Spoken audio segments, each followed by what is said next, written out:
विषयांवर प्रामुख्याने चर्चा झाली. पहिलं म्हणजे सर्वच पोलीस कॅम्पांमध्ये जे रिटायर्ड पोलीस ऑफिसर्स असतील जे अजूनही राहत आहेत त्यांना दंडनीय शुल्क जो लावलेला आहे तो आमच्याकडे जो 20 रुपये पर स्क्वेअर फूट होता तो साधारणपणे 150 रुपये पर स्क्वेअर फूट झालेला आहे. आमची विनंती हीच राहिलेली आहे की एक भूमिका घेऊन याच्यात हा परत एकदा जो शुल्क लावलेला आहे तो स्थगित करावा किंवा पुन्हा एकदा जो आधीचा होता त्याच्यावर आणावा, कारण हा शुल्क कोणालाही परवडत नाही, हा दंड कोणालाही परवडत नाही. अनेक पोलीस परिवार असे आहेत जे तिथे 2 पिढ्या 3 पिढ्या महाराष्ट्राची मुंबईची सेवा केलेली आहे. साधारणपणे मुंबई पोलिसात ते कार्यरत राहिलेले आहेत आणि त्यांच्यासाठी हा दंडनीय शुल्क जो आहे तो जास्ती आहे, तो कुठे ना कुठेतरी कमी व्हावा. दुसरी मागणी हीच होती जी आधी देखील मागच्या सरकारमध्ये जे घटनाबाह्य सरकार होतं त्याच्यात आश्वासन दिलं गेलं होतं की लगेच स्थगित होईल 8 दिवसात, ते काही झालं नाही. दुसरी मागणी जी होती ती हीच होती की रिटायर्ड पोलीस जे आहेत, जे निवृत्त पोलीस परिवार आहेत त्यांना मुंबईमध्येच घरं द्यावी. ही देखील मागच्या घटनाबाह्य सरकारमध्ये सगळ्यांना वचन दिलं होतं की 8 दिवसात आम्ही तुम्हाला घरं शोधून देऊ. तेही नवी मुंबईत दिली होती, पण आमची मागणी हीच राहील की मुंबईत ज्यांनी मुंबई पोलिसांमध्ये सेवा केलेली आहे त्यांना मुंबईमध्येच घरं कशी मिळू शकतील त्याच्यावर अभ्यास होऊन त्याच्यावर अंमलबजावणी व्हावी. आणि तिसरी गोष्ट म्हणजे आम्ही ही विनंती केली की अनेक आता जसं आपण पाहतो कुर्ल्यामध्ये असेल, नायगावमध्ये आहे, वरळीत आहे, माहीममध्ये आहे, मरोळमध्ये आहे, पोलीस इमारती ज्या आहेत काही दुरुस्तीला आलेल्या आहेत, काही आपण पाहतो नवीन बांधण्याचा आता प्रस्ताव आमच्या सरकारमध्ये होते. 600 कोटी आमच्या काळातल्या अर्थसंकल्पात आम्ही तरतूद केली होती, ते पुन्हा एकदा रिवाईव्ह करून प्रस्ताव तिथे नवीन पोलीस इमारती हो जेणेकरून इन सर्व्हिस जे आपले पोलीस अधिकारी आहेत त्यांना सर्व्हिस क्वार्टर्स ना मुंबईभरात नवीन मिळू शकतील. ही झाली आमची पोलीस खात्याबद्दलची मागणी, गृह खात्याबद्दलची मागणी.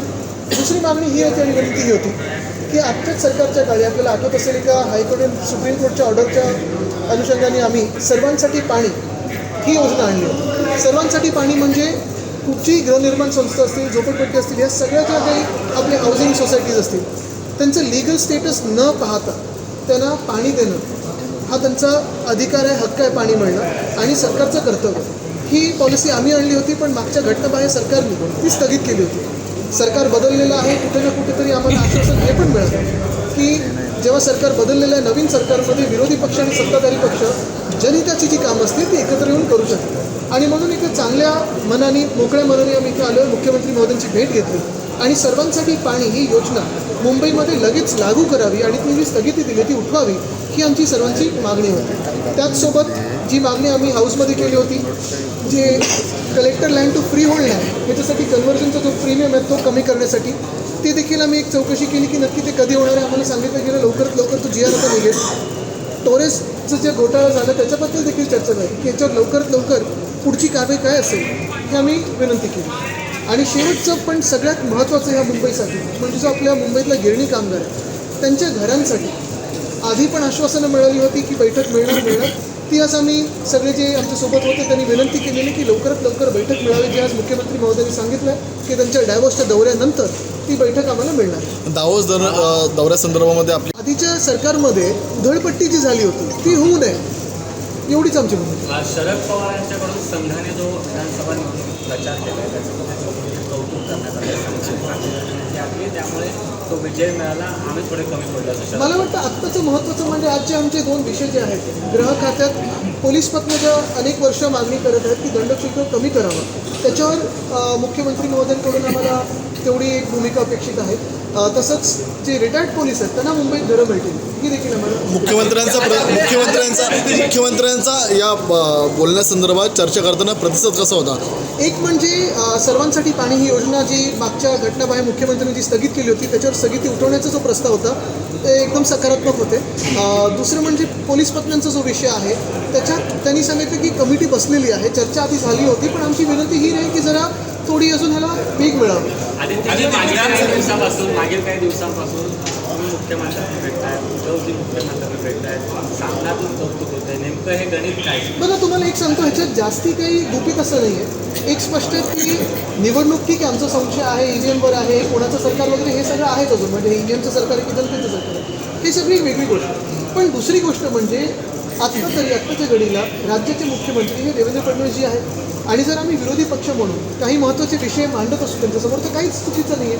आमचं सरकार असताना देखील आमच्या अनेक भेटी झाल्या तेव्हा ते विरोधी पक्ष नेते होते, आम्ही त्यांच्यासोबत असताना देखील आमच्या अनेक भेटी झाल्या. तर ही जी भेटीगाठी आहे जनतेच्या कामासाठी असतील जनहितासाठी असतील जर एकत्र मिळून आम्ही चांगलं काही करू शकत असू एकत्र मिळून म्हणजे लगेच तुम्ही आता परत खातेवाटपात जाऊ नका. माझं म्हणणं एवढंच आहे की विरोधी पक्ष आणि सत्ताधारी पक्ष म्हणून तर वाईट काय जसं मध्ये एक मी पत्र लिहिलं होतं की मुंबईत आणि सर्वच शहरांमध्ये आपण पाहतोय आता राजकीय होर्डिंग बघून बळबळायला लागलं. अगदी म्हणजे कोणाचं काही छोटं काही असलं तरी 10-12 फुटाचे होर्डिंग लागायला लागले. कुठे ना कुठेतरी जर त्यांनी पहिलं पाऊल टाकलं मुख्यमंत्री महोदय म्हणून आम्ही पण पाऊल त्यांचं मॅच करू. मुख्यमंत्री देवेंद्र फडणवीसांचं कौतुक सुप्रिया सुळेंनी केलं त्यांच्या कामाचा आढावा घेऊन. तर तुम्ही मुख्यमंत्री देवेंद्र माझी फडणवीसांचं याची इच्छा आहे की हे जर 2 कामं आम्ही घेऊन आलो होतो ती झाली तर आम्ही पण नक्कीच कौतुक करू. आणि तुझ्या मित्र पक्षांच्या बाबतीत विधानसभेच्या आधी भाजपची भूमिका वेगळी होती. समजा उद्धव बाळासाहेब ठाकरे गटातलं कोणी येत असेल तर ते शिंदेकडे जात होते. मात्र आता तसं होताना दिसत नाहीये. डायरेक्ट भाजपचा ॲक्सेस जो आहे तो वाढलेला दिसतोय. तुमचाच अनुभव इतर पक्षांना दिला असं वाटते मित्र पक्षांच्या बाबतीत भाजप? मी आता या 2 विषयावर बोलू. तुम्हाला बाकीची हेडलाईन नाही मिळणार.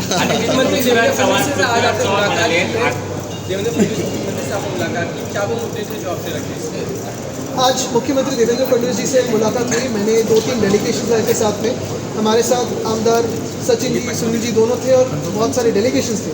2-3 जो विषय है प्रमुख विषय तो यही था कि जो हमारी पुलिस पत्नी है और रिटायर्ड पुलिस ऑफिसर्स हैं उनके काफ़ी सारे विषय थे.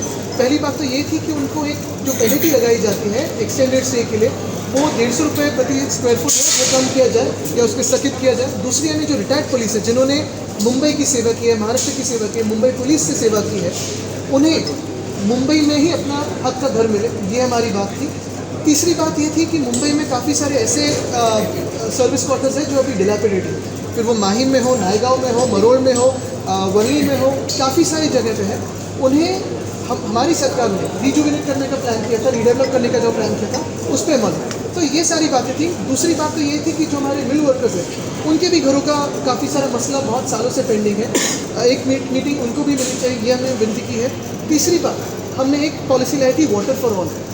इस पॉलिसी के तहत मुंबई में जो भी घर है, फिर वो चाहे स्लम्स हो, चॉल्स हो, हाई राइज सोसाइटी हो, हाउसिंग सोसाइटी हो, उनका लीगल स्टेटस न देखते हुए उन्हें पानी मिलना उनका अधिकार है, उनका हक है, यही पॉलिसी कहती थी. और इस पॉलिसी को स्थगित किया था पिछली जो एक अनकॉन्स्टिट्यूशनल सरकार है उन्होंने, उसे वापस वो पॉलिसी को स्थगित से बाहर लाया जाए और उसके अमल. सर यूपीडी ने कल दिल्ली में आपको सपोर्ट अनाउंस किया है, इस बारे में आप क्या कहना चाहेंगे? कांग्रेस काफ़ी कंट्रोवर्सी क्रिएट कर रही है. कांग्रेस काफ़ी ये मैं कहना चाहता हूँ कि दिल्ली सरकार ने यानी केजरीवाल सरकार ने जो काम किया है पिछले 10 सालों से हो या उन्होंने जो स्कूलों के बारे में हो, शिक्षा व्यवस्था हो, स्वास्थ्य व्यवस्था हो, काफ़ी अच्छा काम किया है. पूरी दुनिया में उनकी बातें अच्छी होती रहती है. और अगर दिल्ली वासियों की सेवा करनी हो तो फिर एक बार केजरीवाल सरकार ज़रूरी है. लेकिन सर मुंबई में कांग्रेस वहाँ पे अलग थलग पड़ी हुई है. आप इंडिया अलायंस के हिस्सा हैं. क्या उसका असर राज्य इंडिया अलायंस में केजरीवाल साहब भी हैं, ममता दीदी भी हैं, हम भी हैं, सारे लोग हैं. लेकिन फिर आपका एक लक्ष्य मैं यही लाना चाहता हूँ, महाराष्ट्र में दिल्ली की बात है तो दिल्ली में कर सकते हैं. ये जो विषय है खास करके वाटर फॉर ऑल ये काफ़ी इंपॉर्टेंट है. धन्यवाद. आदित्यजी महत्वाचं आहे.